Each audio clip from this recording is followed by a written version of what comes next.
You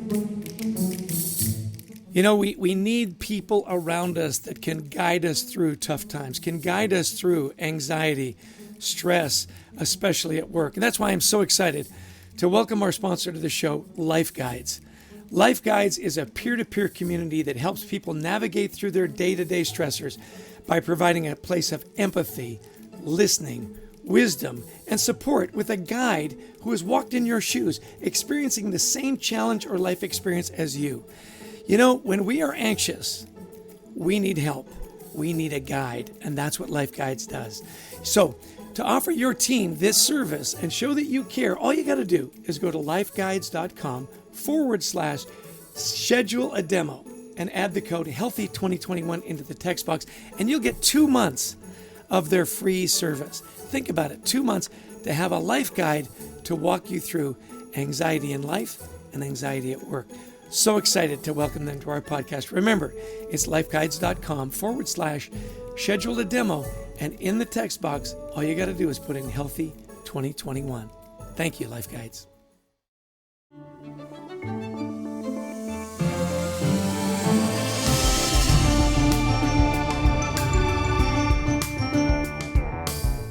Welcome to the Anxiety at Work podcast. I'm Chester Elton, and this is my co-author and dear friend, Adrian Gostick.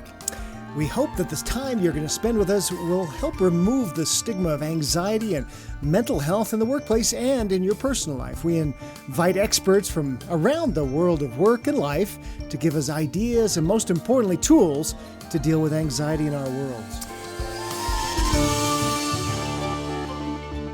And our guest today is our new friend, Dr. Craig Dowden.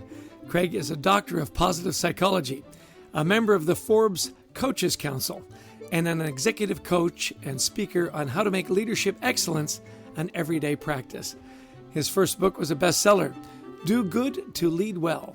The science and practice of positive leadership has helped many bridge the gap between science and practical leadership. So welcome to the show, Craig. We're delighted to have you on the podcast. Thank you so much. The pleasure is all mine, and absolutely thrilled to be a part of such an essential conversation, especially in the period of time that we're in. And congratulations to you and Adrian in terms of the success of the response to this podcast. Oh, thank you, Craig. And by the way, Craig has his computer or has his microphone on one of our Leading with Gratitude books. He just told us. So we don't care how the book is used as long as it's used. So, well, I'm glad you mentioned that. So I won't as a coffee holder. So there you go. That's great. Hey, and we really like the idea, Craig, you presented in your book that we should try to set a standard of goodness for ourselves as leaders that we'd like to see others live up to and ourselves live up to. So tell us a little bit about it, what it means for managers to do good and especially how that can impact the mental health of our team members. Well, and it's such an important point, and it's something that globally has an impact. So when you look at the evidence, look at the research, people want to make a contribution to something above and beyond themselves, bigger than self goals, as I've heard them called. And it's so inspiring. And Kim Cameron, the co-founder of the Center for Positive Scholarship, organizational scholarship out of the University of Michigan, talked about how contribution goals are significantly more engaging and impactful than achievement goals. And so when we can make a difference in other people's lives, that's so inspiring to them. And I love that. And in your white paper around the motivators assessment, the top engagement predictor around the world, which I thought was amazing, is making an impact.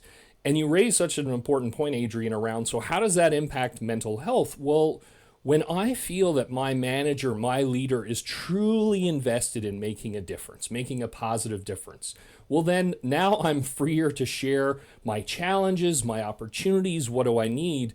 And so in that conversation, now you open us up such a rich dialogue to connect.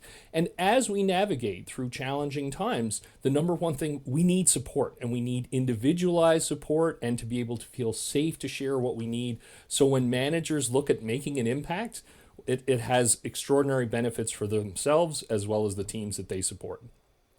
Yeah, I love that, being a part of something bigger than ourselves. I think we're all looking for that. And impact, we're finding, especially in younger generations, is how am I not just making a better product, but making the world a better place.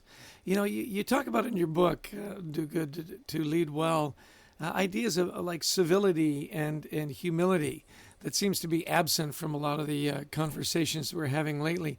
Talk about your career journey. What led you to gravitate towards these ideas and positive attributes for leaders? Well, thank you for asking that question. And it was the inspiration behind writing my book, Do Good to Lead Well, because, and that was one of the reasons I wanted to pursue my PhD in psychology with specialization in business. And I am a huge advocate of data and evidence-based practice. And one of the interesting things that I found in my career, as well as when you look through popular media, was that the most popularized leaders were arrogant, self-centered and focused, and more toxic in orientation. And then when I was coaching leaders, they would say, well, is that how you have to get ahead? Is that essentially, do you sacrifice integrity for results? And for me, the evidence told the exact opposite story. You do good and you lead well, just like you found in your research around the world. And it's such a powerful combination. So they're not offering contrary to each other. They're quite supportive. And so elements like humility and elements like civility are not weakness. In fact, they are celebrated as strength. Anecdotally, when you talk to team members about, well, what happens when your leaders show vulnerability, when they're open about what's happening, when they engage in respectful dialogue, they will say, wow, it's so inspiring to see. If my leader is being open and transparent about the challenges they have or what we need to do as a collective to move forward, it's extraordinarily engaging. And I wonder if I would have the strength to do that. So interestingly enough, not only does the evidence support that concept and idea, anecdotally, when you speak to people, it's very powerful. You have such a positive impact. We've been doing a lot of work on this idea of transparency and vulnerability, particularly in hard times. Are you seeing the necessity for this civility and humility and transparency to be more important as we've gone through the pandemic? Have you seen a greater need for that? For sure, I would wholeheartedly agree with that. And I think when you look at both anecdotally conversations that you have as well as the evidence that's emerging, I know Francesca Gino out of Harvard Business School came out with a compelling article in the Wall Street Journal where she talked about how leaders who are more open and vulnerable about what's happening, transparency about the situations that they're dealing with as well as the organization is facing, that leads to higher levels of resiliency. And I think these concepts have always been important, these skills, if you will, yet in times of crisis, absolutely come to are of paramount importance. And I think wrapped within that, you can see how people talk a lot about the importance of psychological safety. So do I feel comfortable sharing my ideas and perspectives without fear of reprisal? And that relates to, well, what do I need from my leader and my organization as I navigate this challenge? Well, how can you possibly create that environment when it's absent of respect and humility? They are absolute cornerstones of creating that type of dialogue. So I think I wholeheartedly agree. These skills, always important and now are of paramount importance. And I think one of the things, Craig, is that, as you're talking, I think, many of our listeners are going, okay, makes complete sense. The problem is my leader thinks he or she is really good at this stuff. What we found, and I think your research probably would say the same, is that sometimes managers think they're more caring, empathetic, vulnerable than they really are. And anxiety gets ramped up because, maybe they're creating more angst because they think they're great leaders and perhaps they're falling short a little bit. So how can managers get a more accurate view of their performance in these really important, we call them almost soft skills, but they're vital skills? For sure. And I love the point that you're making, Adrian, and it's that universal struggle that we all have, which is the self-serving bias. I'm much more inclined to think I'm awesome and the challenge is with everybody else around me. And to your point, when you ask people how ethical are they in their everyday practice, how empathetic are they? Well, commonly you find, I do webinars where I ask people, well, how open are you to feedback? And then they will say, oh yeah, absolutely. And then I ask, well, what about your colleagues? And they'll, no way, not a chance. And I love that point. And I think what's interesting about that is that we can have that self-serving bias, which can undermine. And what I love about the point that you're making as well, if I think that I'm more empathetic than I am, then I can react negatively when I get data around suggesting a contrary perspective, which can lead to conflict because in my mind, hey, I'm doing fantastic work. I love the question about, so how do we counteract this? Well, one of the most powerful things that we can do, and every single one of us can do it every single day, and it's free, is ask for feedback. Ask friends, ask family members, ask team members, ask stakeholders, customers, give us feedback. It does not have to take a lot of time. A simple question about, what should I continue doing? That's one simple question that I can, what should I start doing? What should I stop doing? Continually gather data around that, and people are more than willing to share their observations about us, give us advice. That's something you always find. I love the expression, take my advice because I won't use it anyways. So it's a wonderful way to be able to get invaluable information. A couple of things I would add to that, though, especially if we're not in the habit of asking for feedback. A couple of things. Number one, make sure we explain why the feedback is important to us. And I love the work of Barbara Fredrickson, one of the top positive psychologists in the world, who says, none of us can be at our best without the support of all of us. So I can come to you and Chester and say, hey, I really need your feedback. You're a valuable source for me. You're in my orbit. Can you please let me know when I'm doing things well so I can replicate that, as well as when I'm not doing things so well? And I'd rather hear that from you rather than hear it from someone else. And here's another Jedi trick, if you will, to get even better quality feedback, is let people know how you want to receive the feedback.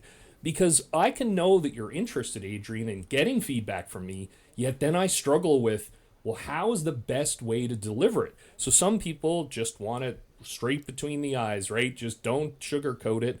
Let me know. And others will say, well, give me a little bit of time, set up the conversation, kind of ease into it. They're all perfectly natural, perfectly right, and yet, want to give people that advanced insight. So once I know the why and the how, it maximizes the chances I'll be able to figure out those gaps.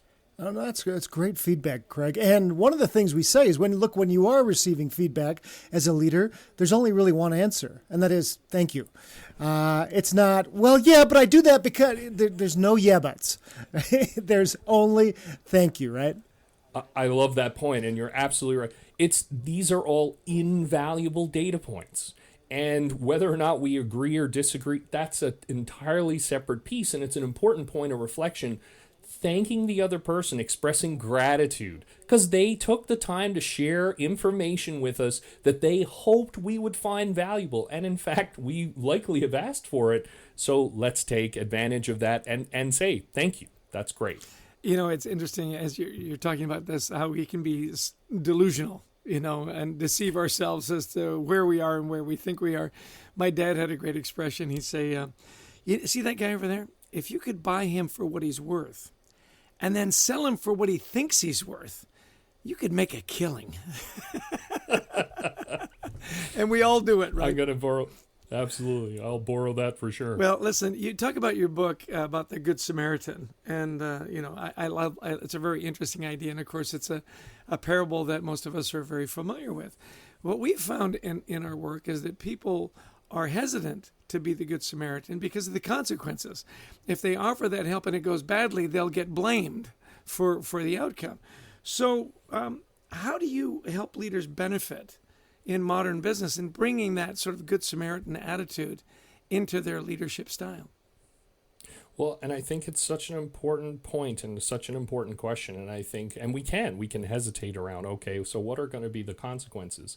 Well, several points of emphasis that I like to talk about is, number one, there's overwhelming evidence that shows the benefits of helping others. Physiologically, from a physical health standpoint, psychologically, emotionally, it benefits us.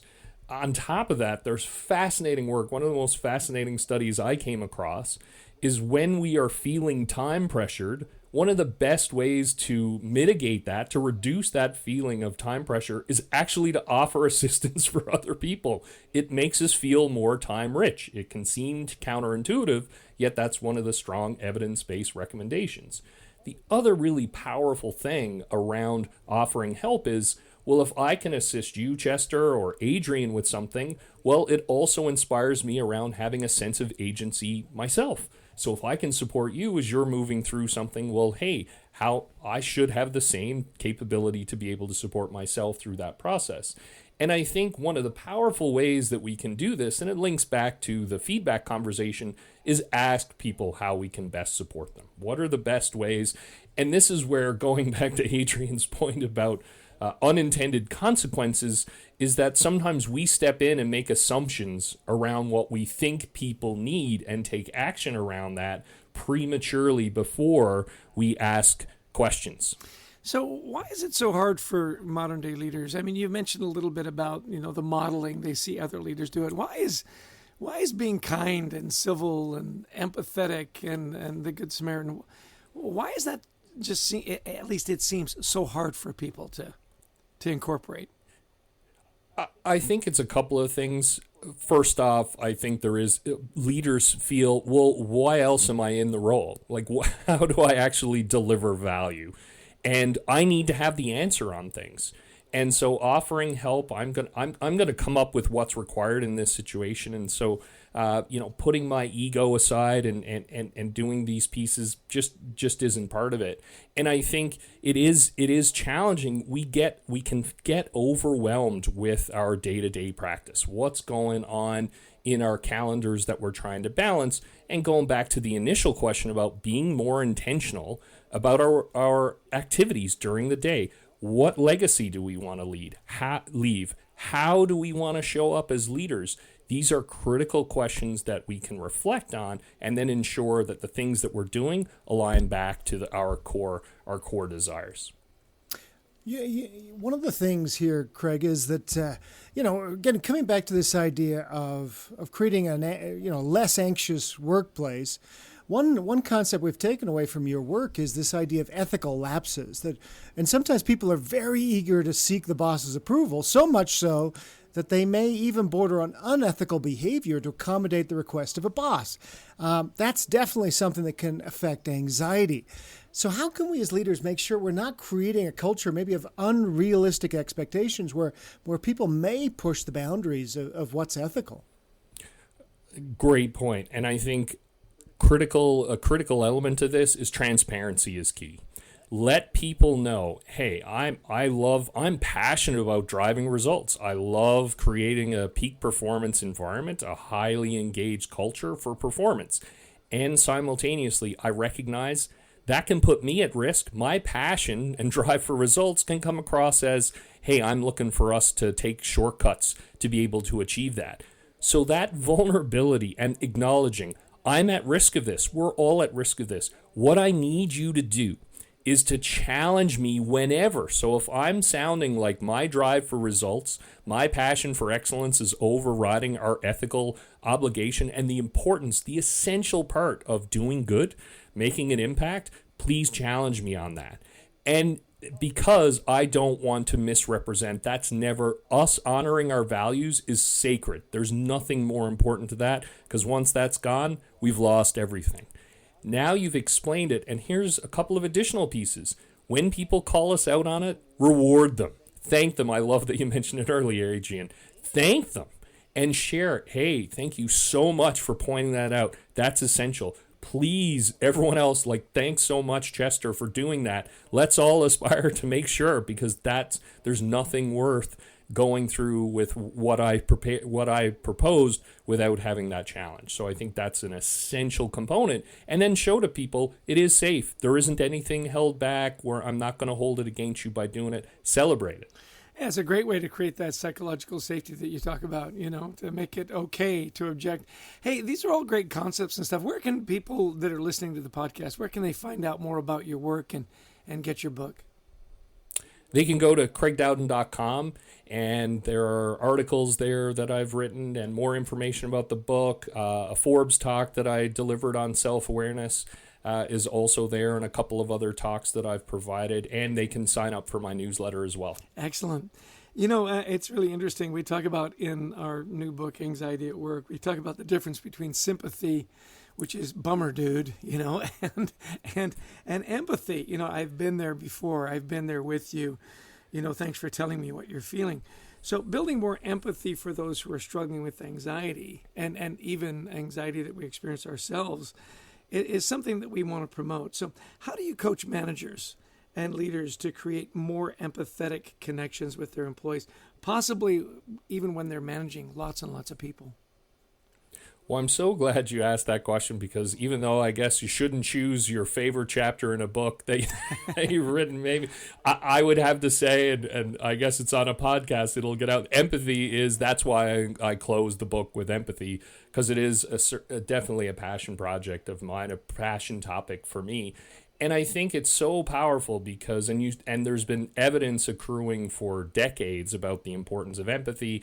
And to your point earlier, Chester, now more than ever before, empathy is an essential skill and moving into the future. And I think for me, what's interesting and what creates the hiccups that we've talked about before as well, when you survey people around the world and you ask them, well, what's one of the core unifying life principles that you practice? They will say, well, I follow the golden rule. Great. So the golden rule is treat other people the way you wish to be treated. Well, the challenge with that is that it's not an empathetic rule because it's self-oriented. So the real key is to engage in the platinum rule. Treat other people the way they wish to be treated. And one of the things that I think is so powerful, and it links back to the research within the motivators assessment that I know you've done around the importance of when you approach employee engagement, treat it from a more individualized perspective. Understand what drives and motivates. And I think during times of crisis, and this is where we can have an unintended negative consequence. I want to help. So then I look at Adrian and assume, oh, well, based on his circumstance, here's how I would be in that circumstance. So now I'm going to propose, and not just propose, I'm going to do things for Adrian that's aligned with what I think he's going through. A major potential challenge and a major potential source of conflict. And now I can be upset and frustrated. Well, I was only just doing what you should need. And now this is not assisting and supporting mental health. It's undermining it. So what we want to do is ask questions endlessly. Look at leadership as being the chief questioning officer. Look at our objective, our overall goal is to be Sherlock Holmes. It's not we want to gather as much data as possible, be individually curious, and it doesn't matter that one member of our team is having a particular challenge. We're still just as open to another member who can have the exact same life circumstances. So one of the things that I talk a lot about leaders is ask a lot of questions, open-ended questions, guard against our assumptions, and then take action based on where they need support. That's so important, Craig. And as you mentioned with our work on the motivators assessment, we've now had about 100,000 people take that, and it's really interesting just to see how different we all are, and yet how often we meet leaders who, and Chester and I used to work for a leader who, he didn't like salespeople because they were driven by money. It's like, well, yeah, but you know what they're motivated by, and they're salespeople. That's not such a bad thing. But he just couldn't get through that. He couldn't get across that. And yet, when we do know what motivates people, we can align their work with their motivators. We can recognize them in ways that are meaningful. And as you say, don't look through, everything with our own, colored glasses on. It's a really powerful concept. Well, and I think it links so beautifully with the work on the motivators assessment with the anxiety at work around. So if we're looking at engagement or we're looking at managing anxiety, it's all around respecting individuals as individuals. And it's all around, so how can we ensure that we're engaging with them at their level? And I think what's really key as well, it's about empathy for the individual. So we want to meet them where they are. Another critical point is for empathy for ourselves. We want to meet ourselves where we are. And this is critical in terms of both sides of that equation and being curious within our approach. Well, I think you're already summarizing for us, but as we come to the end of our discussion, that's great, Craig. You've done this once or twice before, I can tell. And this is so great. In fact, for years, Chester and I worked with big organizations on their employee engagement, and what we found eventually is that we try to tackle engagement from this macro perspective. Well, let's put this program in place to do this or this. And what we find is actually employee engagement is a micro issue. It's person by person. Yeah, it's more work, but that's how you move the needle. So, Craig, this has been terrific. So if you had to summarize our discussion today for our listeners with a few points that they could take away, what would you say? I would say, and thank you, this has been an amazing discussion, and thanks to both of you again for inviting me on. This is just a wonderful opportunity to have such an important conversation. I would say it's essential for us to be curious about others, curious about ourselves, and really putting our egos to the side. Be more investigators. Take a more scientific approach to how we show up as leaders, as individuals. Every day, gather data about ourselves, about our situations, about the people around us, and then come to a particular conclusion which is malleable. So today, you may be in a great state. Chester may be feeling fantastic. Don't fall into the trap that, well, tomorrow it's going to be the exact. I restart again with a series of questions, and I gather data every single day. And I think in an environment that's just moving so quickly. I mean, the pace of the world before COVID was extraordinary, and now with COVID, I mean, how can you predict the things that are going to happen? And moving beyond, we have to look at things. We have to be agile and adapt, and taking a more questioning approach, a curious approach, an empathetic approach is crucial. Excellent. Hey, listen, it's been a delight to have you on the show. We really appreciate your insights. And just one last time, where can people find you and find more about your work? Well, thank you again. And the best way to connect with me is through craigdowden.com. A lot of resources there, as well as the newsletter. And if you want to connect on LinkedIn, send me a note and let me know you found me through this podcast. I'd be happy to say hello. So. Excellent. Well, Adrian and I both grew up in Canada. Craig is in Canada. And as we like to conclude, as Red Green would say, and if you're Canadian, this is the only way you'll know who Red Green is, hey, Craig, really appreciate your time. Keep your head up and your stick on the ice. Love it. Thanks so much. Pleasure was all mine. Thanks again. Well, Chess, that was another great podcast with lots of really good information. I really like this idea of doing good. I think it'd be something that really would resonate with you and from everything you've talked about in your career.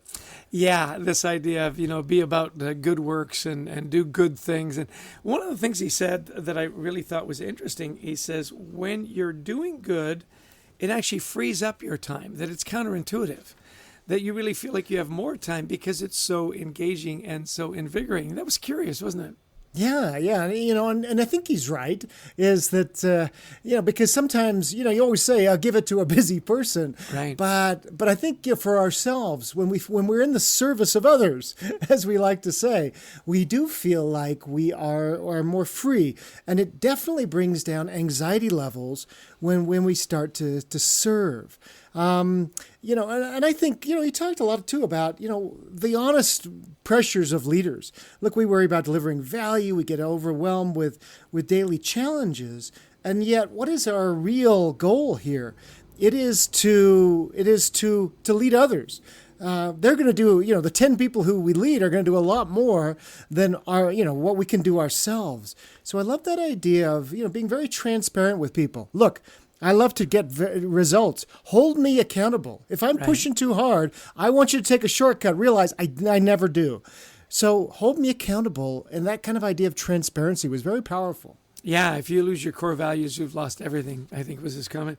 The other thing I loved, he said, continually ask questions. I mean, he's a researcher. Get all the data points you can. And then what I loved, he said, explain to them why you're asking for that. Now, I'm not just curious and bombarding you with all these questions. It could come across as very egocentric, right? Yeah. And let them know how you want that feedback. The one other thing he said that I loved is go beyond the golden rule. Don't treat people the way you want to be treated. Go to the platinum rule, he called it, and treat people the way they want to be treated. And I thought that was a wonderful nugget to take away for people that are listening to the podcast. Yeah, and I wrote that one down too, because so often it's a better way to live, because the golden rule says, I want people to be respectful and compassionate and never raise their voice around me. And it's like, but I'm not that way. Right. The other person thinks, I want debate. I want to have a fun argument. But we do tend to feel like, this is how everybody wants it because we want it. And so I thought that was really powerful. I think probably one of the last things, is just consider ourselves the chief questioning officer. Not creepy thing. What kind of shampoo do you use? That's creepy. Okay. What I'm talking about are good questions that will really, and I loved what he said, is you gathering data every day, because today is probably very different than yesterday. And he's exactly right, especially when you have people on your team, and you do, who have anxiety. The idea is their today is probably different than yesterday. So it's how you doing today? And really listening and going beyond the fine. Yeah. And I loved at the end there, he said, be curious about other people. And I love that. We often say, know your team. Well, listen, he was a delight. I love the Canadian accent there, eh? That's always delightful. And we just want to give a special thanks to our amazing producer, Brent Klein, who makes us sound better than we really sound in normal life. I think we can say that. And also to Christy Lawrence, who helps us find all these amazing guests. Without Christy, I think we'd be lost. And especially to all of you that listen in. We hope you'll share this podcast with your friends and neighbors. If you know people that are suffering from anxiety, please give them the link. I think we can help.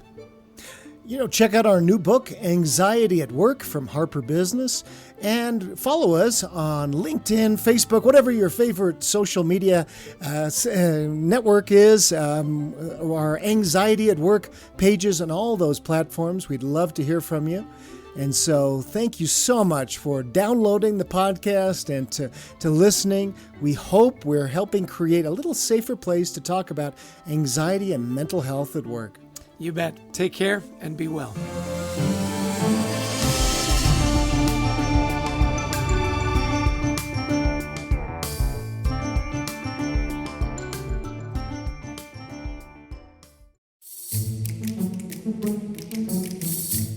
We need people around us that can guide us through tough times, can guide us through anxiety, stress, especially at work. And that's why I'm so excited to welcome our sponsor to the show, Life Guides.